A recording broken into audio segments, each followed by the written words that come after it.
We heard from Brian Cashman. Let's talk about a couple of the takeaways. And left field was interesting because I know Aaron Boone's plan is Bellinger in center.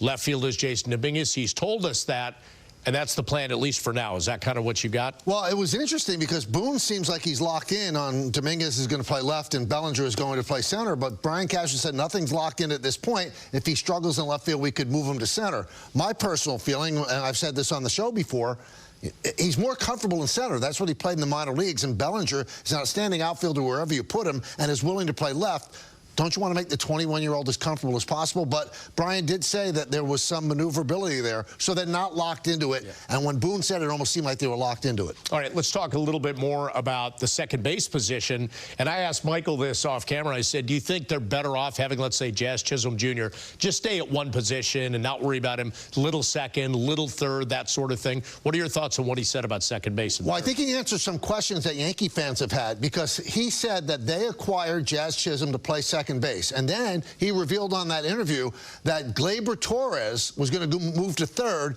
but Gleyber Torres refused to move to third. That's why Jazz Chisholm ended up at third base. And by the way, did a pretty good job for a guy who never played there. But it does tell you, Yankee fans keep saying, well, why didn't they bring back Gleyber Torres for that one-year deal? Well, the Yankees feel that Chisholm is better at second. That was the plan when they acquired him. And if Gleyber doesn't want to move to third, that's why Glaber's with the Detroit Tigers now. Yeah, there's that prevailing belief as well throughout the industry that at some point they might move Marcus Stroman on that salary.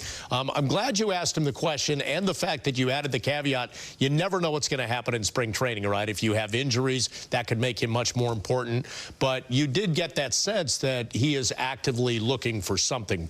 Well, you know, he kept telling us about how much better Marcus Stroman did than we actually saw with our own eyes, especially in the second half, because he said the defense kind of deserted him. Oh, okay, you could make that point, but, you know, Marcus was not as dominant in the second half as he was in the first half. In fact, he struggled in the second half and never got into a game in the postseason, and one of the series he wasn't even on the active roster for the postseason. So I think the Yankees, although they won't come out and say it, probably are looking to deal him in part of that $18 million that he has left on his contract. But Brian also told us that the pitchers that are still out there, like a Nick Pivetta, that are free agents, he can't move anybody pitching-wise until those free agents go, because teams would rather sign a free agent, not give up another player to get him. But maybe once that all resolves itself, then the market might open up a bit. You also get the sense that he, along with every other GM, is looking at that remaining pool of veteran free agents that are out there who are now looking for homes as spring training is approaching and players are starting to show up, that one of those guys could shake out too and be a potential player. Some of those guys could shake out. I still think that the top threshold is playing a role in this as well, which is